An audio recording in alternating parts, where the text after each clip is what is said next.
नाम का एक छोटा सा गांव था जहां हर तरफ हरियाली थी।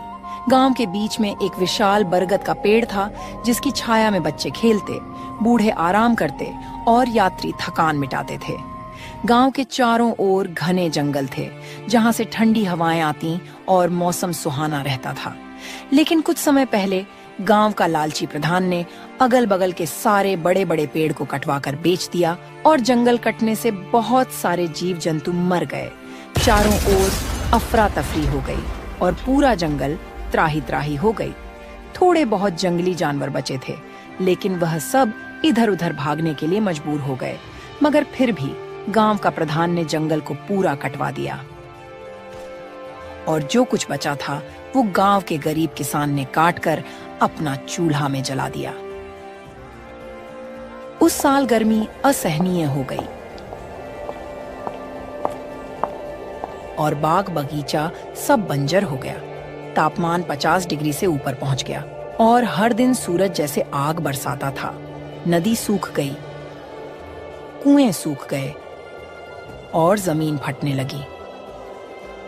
लोगों को पानी के लिए मीलों दूर जाना पड़ता था और बारिश का कोई नामो निशान नहीं था, क्योंकि पेड़ कट जाने के कारण मानसून बन ही नहीं रहा था।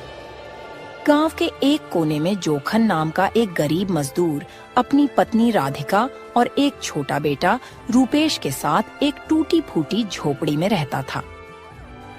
माँ, बहुत गर्मी लग रही है, यहाँ तो सांस भी नहीं लिया जा रहा है। बेटा मैं क्या करूँ, ये तो भगवान का प्रकोप है। हमारे पास न पंखा है न कूलर, बस भगवान ही हमारी मदद कर सकता है। तभी जोखन बाहर से आया। उसका चेहरा पसीने से लथपथ था। राधिका, मुझे थोड़ा ठंडा पानी दो, बहुत जोर की प्यास लगी है, गला सूख सा गया है। पानी कहाँ से लाऊं जी? गांव के कुआं में भी पानी खत्म हो गया है और तालाब भी सूख चुका है और नल तो 2 महीना पहले से ही बंद पड़ा है। जोखन मायूस होकर बैठ गया। उसकी आंखों में चिंता थी।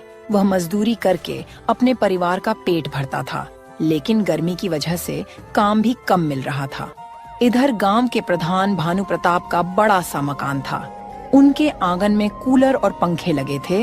उसका लड़का जग्गू अपने दोस्त के साथ ठंडी लस्सी पी रहा था। वाह, गर्मी कितनी भी हो हमारे लिए कोई फर्क नहीं पड़ता। ये लस्सी पीकर तो मजा ही आ गया। हाँ जग्गू भाई, तुम सही कह रहे हो। इतनी गर्मी में तो लस्सी पीने का मजा ही कुछ और है। इधर गांव के गरीबों की तरफ कोई ध्यान नहीं देता था। वे पसीने से लथपथ मजदूरी करते थे, लेकिन उनके लिए कोई राहत नहीं थी। तभी गांव का एक गरीब किसान सुक्खू भगवान से प्रार्थना करता है, हे भगवान, कुछ तो रहम करो। हम गरीब पर कब तक? हम गरीब लोग इतनी गर्मी सहन करेंगे? अब तो सभी जगह भी पानी खत्म हो गया है। इस गांव में सबसे बड़ी मुसीबत थी कि इतनी गर्मी में कहीं भी पानी नहीं बचा था। सारे तालाब और कुएं सूख गए थे और पानी के बिना सभी का बुरा हाल था। पूरे गांव भर में इस बात को लेकर चर्चा हो रही थी। अरे रामू बेटा, इतनी गर्मी में तो जीना मुश्किल हो गया है और ऊपर से हमारे गांव में पानी भी नहीं है। हमें दूर दूर से पानी लाना पड़ता है। हाँ काका, तुम ठीक कह रहे हो। हमारे गांव